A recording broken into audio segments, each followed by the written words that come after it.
मातरम, जय हिंद। मैं चक्रधारी संघनाथ से प्रमोद त्यागी। अगर किसी को सच सुनना पसंद नहीं है तो कृपया करके उनके लिए हमारी ये वीडियो नहीं है।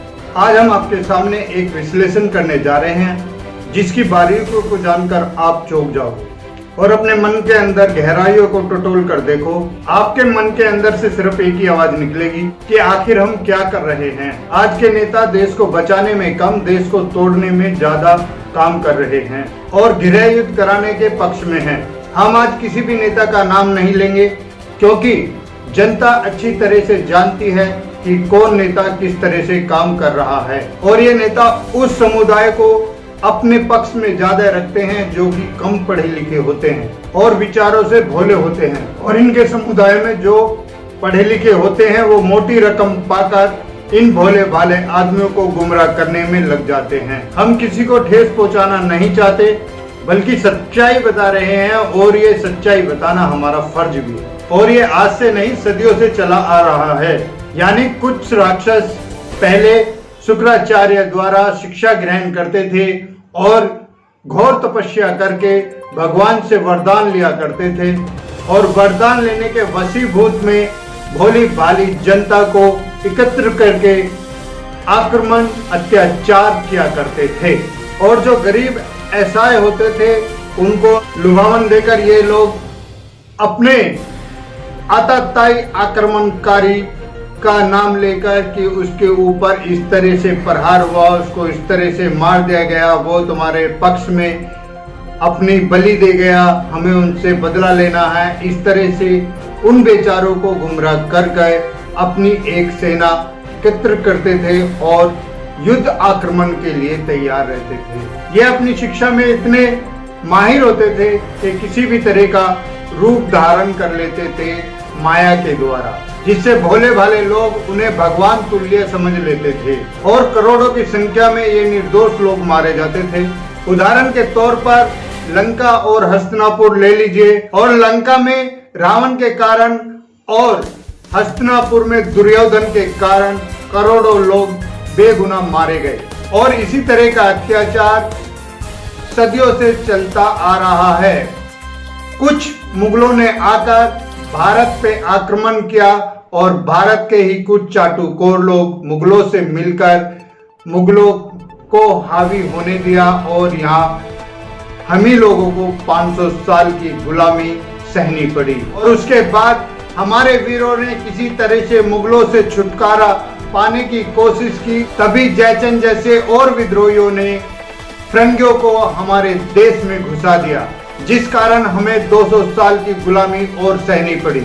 और मुगल और अंग्रेजों के कारण हमारे करोड़ों लोगों को बलि का शिकार होना पड़ा। पहले सारे दरिंदे अपनी सहानुभूति जताते थे और जब इनका वर्चस्व हो जाता था फिर भोली भाली जनता पर अत्याचार ढाते थे और कोई राज्य इनकी बात नहीं मानता था तो फिर ये युद्ध की तैयारी करते थे और उसको युद्ध में जीत कर गुलाम बनाते थे।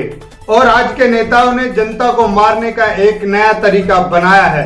बस इन लोगों को आज स्टेज पे खड़े होकर भाषण देना है और अराजकता फैलानी है, जिससे दंगा भड़कना तय हो जाता है और ये आग में पेट्रोल डालने का काम करते हैं। आज के नेता पहले राक्षसों से भी ज्यादा खतरनाक हैं। पहले तो राक्षस युद्ध में खुद लड़ने जाते थे, लेकिन आज के नेता छुपकर वार करते हैं।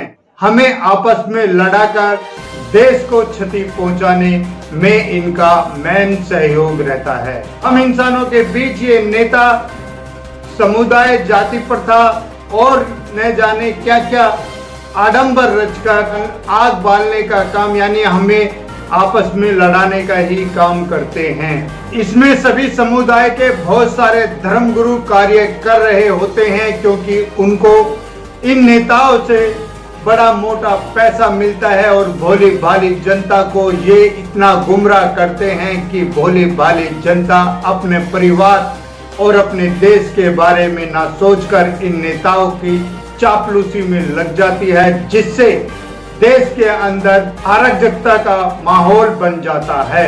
और ये सभी समुदाय के धर्मगुरु इसी तरह से अपना धंधा चला रहे हैं। भोली भाली जनता को तो ये शिक्षा देते हैं कि ये हराम है, ऐसा मत करो, ये हराम है, ऐसा मत करो, लेकिन हर शाम को ये लोग नेताओं के बीच में जाकर शबाब, कबाब और शराब तीनों का मजा लेते हैं और शराब की चुस्की लेते हुए भोली भाली जनता का मजाक उड़ाते हैं और सभी समुदाय के बीच में अलग अलग किस तरह से दीवार खड़ी की जाए ताकि हमारी राजनीति रोटी सिकती रहे और धर्मगुरु का पालन पोषण होता रहे। ये उस तरह का षड्यंत्र उसी महफिल में करते हैं और इस तरह हमारे देश के नेता और कुछ हमारे भ्रष्ट धर्मगुरु हमें गुमराह करने में अपनी जी जान लगा देते हैं अपनी रोजी रोटी कमाने के लिए, जिससे हम आपस में मतभेद करने लगते हैं और अराजकता को बढ़ावा मिलता है। और नेता चाहे कोई भी हो, किसी भी पार्टी का हो, उन सब का इतिहास एक सा ही होता है। ये कहावत तो आपने सुनी ही होगी कि चोर चोर मौसेरे भाई। इसी तरह से ये सारे नेता लोग आपस में चोर चोर मौसेरे भाई की तरह होते हैं। बस फर्क इतना ही होता है, कुछ रुपया है तो कुछ चबन्नी, लेकिन अत्याचार ढाने में कोई भी कसर नहीं करता। अब हमें सभी समुदाय को धैर्य पूर्वक सोचना होगा कि हम जो धर्मगुरु और नेताओं के चक्कर में जो कर रहे हैं क्या वो सही है या गलत है। तो क्यों हम उन लोगों से दूर नहीं हो जाते जो हमारे बीच में दरार डालने की कोशिश करते हैं। और कुछ मुट्ठी भर लोग यानी कि चाटुकार वो हमारे बीच में रहकर ही हमारे अंदर इस तरह से हमारे बीच नफरत का बीज बो देते हैं कि वो दर बदर पीढ़ी पे पीढ़ी चलता रहता है। इस तरह के मुट्ठी भर लोग और कुछ नेता और धर्म गुरुओं ने हमें अपनी उंगली पर नचा के रखा हुआ है। हमें इन सभी से दूर रहना चाहिए और आपस के मतभेद को मिटाकर आपस में समझौता करना चाहिए, जिससे हम एकता के सूत्र में बंध के एक अच्छे नेता को अपने देश में कायम कर सके, जो हमारे देश और राष्ट्र के और हमारे बारे में सोच सके। हमें आज उसी तरह से एक होना होगा जैसे कि 1947 के समय पे हम सभी समुदाय एक होकर अंग्रेजों को भगाने के लिए मजबूर किया था, लेकिन कुछ गद्दार तत्व गांधी, नेहरू, जिन्ना जैसों ने हमारे भारत के 3 टुकड़े करा दिए और हमारी बेबसी है कि हमें उन्हें बापू और चाचा नेहरू कह के पुकारना पड़ता है। जब इन लोगों को लगा कि अब जनता ने एकजुट होकर अंग्रेजों को भगाने का पूरा रास्ता तैयार कर दिया है, तो इन तीनों ने अपने अपने षड्यंत्र से हमारे जो देश वीर थे उनको किसी न किसी षड्यंत्र में फंसाकर मरवा दिया। अगर उस समय पे देश आजाद कराने में हमारे उन 3 वीरों में से एक भी वीर होता तो आज देश की दशा कुछ और होती।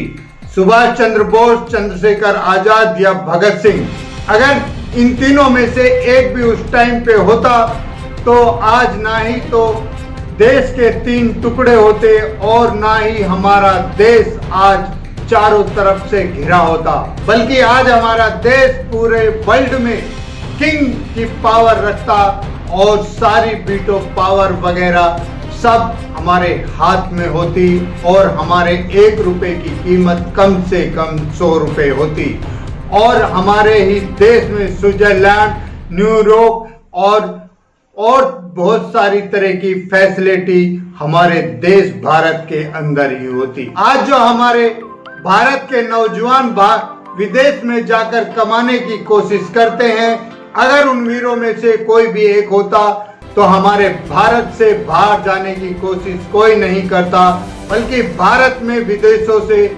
लोग बाग आकर काम करते। अगर उनमें से एक भी वीर उस समय होता और ये तीनों देश के अंदर नहीं होते तो आज चाइना की तो बात छोड़ो, अमेरिका भी हमारे सामने सर झुका रहा होता। आज पूरी दुनिया में भारत धर्मगुरु होता और पूरे वर्ल्ड में हमारे भारत की इकोनॉमी सबसे ऊपर होती।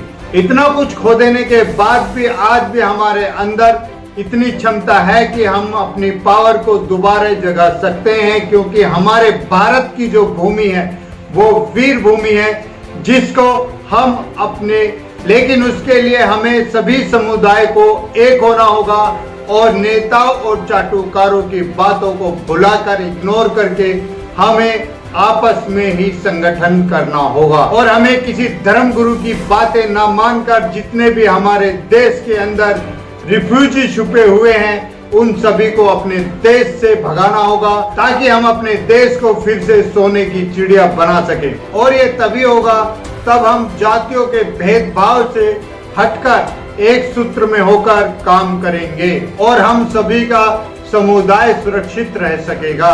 इसी के साथ देश की सच्चाई के लिए, देश के लिए जीना, देश के लिए मरना। अगर आपको हमारी ये वीडियो अच्छी लगी हो तो लाइक करें, कमेंट करें, सब्सक्राइब करें और बेल आइकन जरूर दबाएं।